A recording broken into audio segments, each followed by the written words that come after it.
In early 1920, America faced a crucial decision as the nation's railroads stood at a crossroads after years of government control.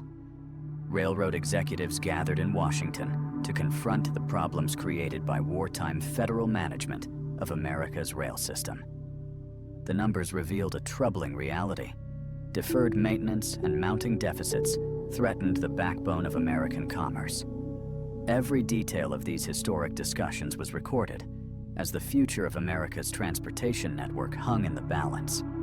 These deliberations would reshape American infrastructure, balancing private enterprise with public interest in unprecedented ways. The Railroad Administration had mobilized America's rails for war, sacrificing maintenance and financial stability for victory.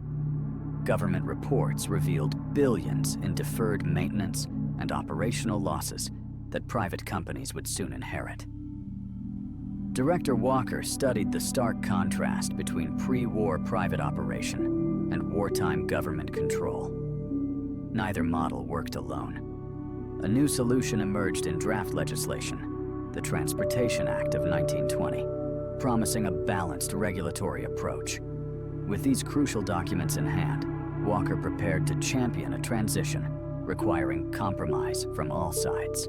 While officials debated policy, America's railroad workers gathered in union halls, their livelihoods hanging in the balance. James Cooper voiced the fears of millions. Would private ownership mean lower wages, longer hours, and reduced safety? The faces in this Chicago hall represented America's railroad workforce, united in their demand for protection. Their demands were clear: fair wages, reasonable hours, safety guarantees, and a voice in shaping their future.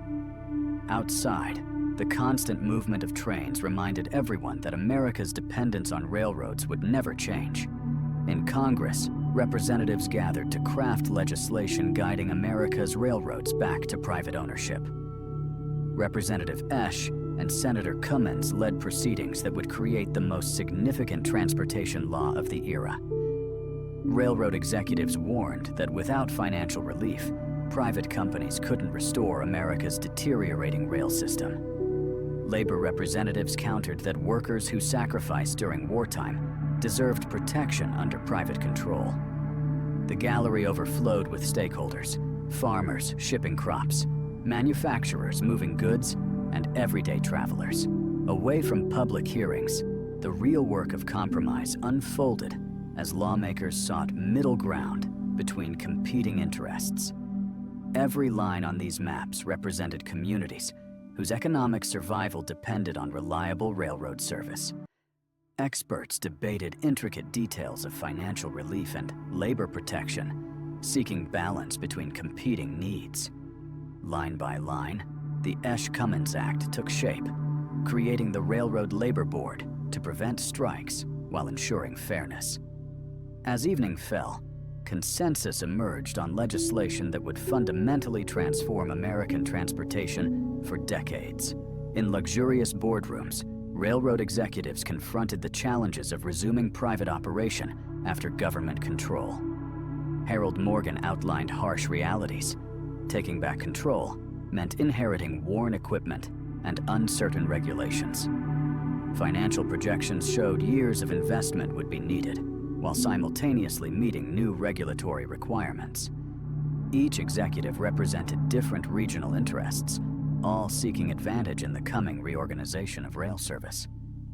Despite differences, one vision united them: restoring America's railroads while reclaiming their status in transportation. In thousands of communities, local train stations served as lifelines, connecting small towns to the wider world. Eleanor Hargrove helped her neighbors understand how Washington decisions would affect their daily reliance on rail service. For local merchants and families, policy debates meant practical concerns. Would shipping costs rise? Would service decline? The daily train's arrival represented continuity amid change. America would always depend on these steel lifelines. As station masters posted new rates, communities faced the reality that transition costs would be shared by all Americans. On February 28, 1920, in the White House. One of America's most consequential infrastructure laws awaited approval. The Transportation Act of 1920 promised a new approach, balancing private operation with public oversight. Photographers prepared to capture this pivotal moment when America would embark on a new transportation experiment. The diverse gathering reflected all who shaped the legislation: industry leaders, workers, and public advocates. With a signature, President Wilson enacted a law returning railroads to private ownership while creating new protections. In Chicago, America's rail center, a revolutionary experiment in labor relations, began with the Railroad Labor Board. Chairman Fontaine called to order this unprecedented body representing labor, management, and the public interest equally. Union representatives and company officials watched intently as this new federal entity began exercising its authority. Every decision would set precedent for resolving disputes in America's most essential transportation industry. Outside the windows, Chicago's rail yards continued operating, their commerce affected by every decision in this room. Returning to private ownership meant reorganizing America's entire rail system. Thousands of locomotives and millions of cars. Richard Townsend faced logistical challenges, identifying which equipment belonged to which company after years of unified operation. Deferred maintenance revealed itself in worn wheels and aging boilers, the hidden costs of prioritizing wartime service. Behind every piece of equipment lay complex calculations. Who would pay for repairs from where during government control? Gradually, order emerged as cars were sorted, locomotives reassigned, and railroads reclaimed their individual identities. The true test came quickly as the Railroad Labor Board confronted wage reductions proposed by newly privatized companies. James Cooper argued that workers who accepted wartime sacrifices shouldn't bear the financial burden of transition. Railroad executives countered that without cost reductions, essential infrastructure investment would be impossible. Board members representing the public had to balance worker welfare against maintaining national transportation needs. Beyond the windows, workers continued operating the trains that couldn't stop for economic debates or policy discussions. Newspaper offices raced to interpret how regulatory changes would affect millions of Americans dependent on rail service. Headlines reflected transportation's impact on everyday life, affecting food prices, manufacturing, and travel opportunities. Journalists struggled to explain how the same ruling could be seen as both victory and defeat, depending on perspective. Different newspapers framed identical events through contrasting lenses, reflecting the debate about regulation versus enterprise. As editions rolled off presses, Americans formed opinions about the railroad transition based on these complex interpretations. 6 months later, Congress reconvened to evaluate progress. Had the balance between private operation and public interest worked? Railroad executives reported progress: equipment repairs, stabilized schedules, and returning investor confidence. Labor representatives acknowledged improvements while identifying regions where companies resisted board recommendations. Public advocates showed how transportation costs affected everything from bread prices to manufacturing wages nationwide. The transition from crisis legislation to ongoing governance was succeeding, with the Esch-Cummins framework proving adaptable. Farmers benefited from more reliable shipping as private railroads restored equipment and expanded rural service.